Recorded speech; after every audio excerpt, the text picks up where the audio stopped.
Hi friends, Moto plus YouTube ఛానల్కి స్వాగతం. ఇప్పటివరకు మన ఛానల్ని సబ్స్క్రైబ్ చేసుకోకపోతే దయచేసి సబ్స్క్రైబ్ చేసుకోగలరు.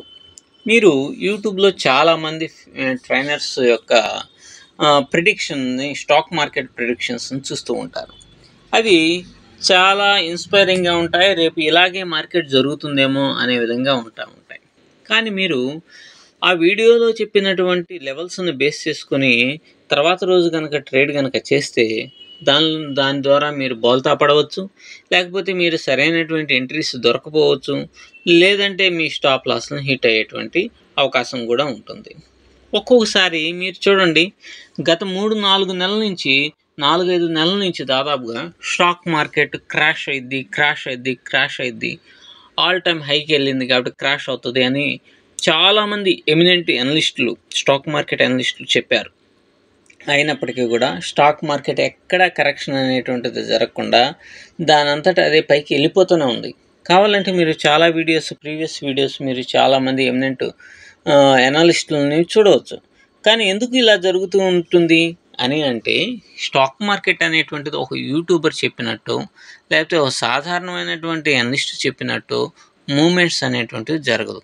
స్టాక్ మార్కెట్ని మూవ్ చేసేది, దాన్ని తమ గ్రిప్లో ఉంచుకునేది బిగ్ ప్లేయర్స్.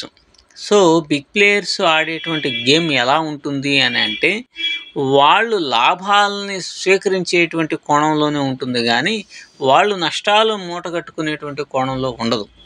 ఎందుకంటే స్టాక్ మార్కెట్ ఒకవేళ క్రాష్ కనుక అయితే, వాళ్ళు పెట్టినటువంటి కొన్ని కంపెనీస్లో అవి కనుక పడిపోతే నష్టాలు వస్తాయని అనుకున్నప్పుడు మార్కెట్ని పడనీయకుండా చేసేటువంటి క్యాపబిలిటీ ఈ బిగ్ ప్లేయర్స్కి ఉంటుంది.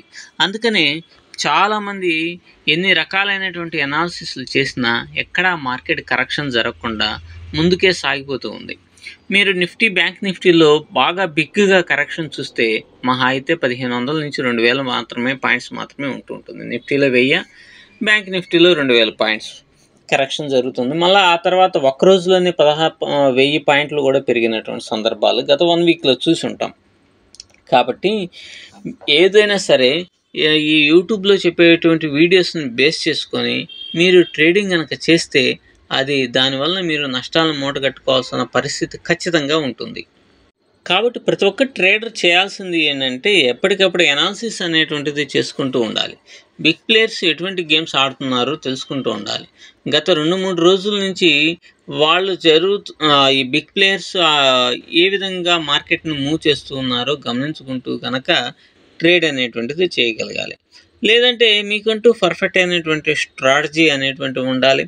ఆ స్ట్రాటజీని బేస్ చేసుకుని రిస్క్ అండ్ రివార్డ్ రేషియోస్ పర్ఫెక్ట్గా కనుక ఉండి, బిగ్ ప్లేయర్స్ వెళ్ళేటువంటి దారిలో కనుక మీరు కనుక వెళ్ళగలుగుతా, స్టాప్ లాస్ని స్ట్రిక్ట్గా మెయింటైన్ చేయగలిగితేనే స్టాక్ మార్కెట్లో మీరు ఎక్కువ కాలం సస్టైన్ కాగలుగుతారు.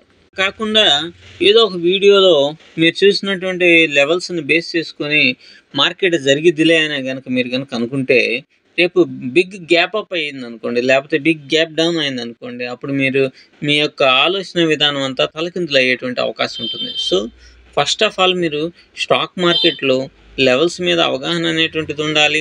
ఎక్కడ ఆర్డర్ బ్లాక్స్ ఉంటున్నాయో గమనించుకోవాలి.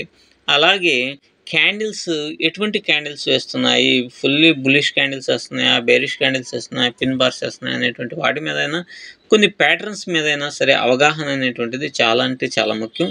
గుడ్డిగా ఏ ఒక్క వీడియోస్ని నమ్మేసేసి వాళ్ళు చెప్పినట్టుగా మీరు ట్రేడ్స్ చేస్తే మాత్రం చాలా ఇబ్బందికరమైనటువంటి పరిస్థితులు వస్తాయి అనటంలో ఎటువంటి సందేహం లేదు. Thank you.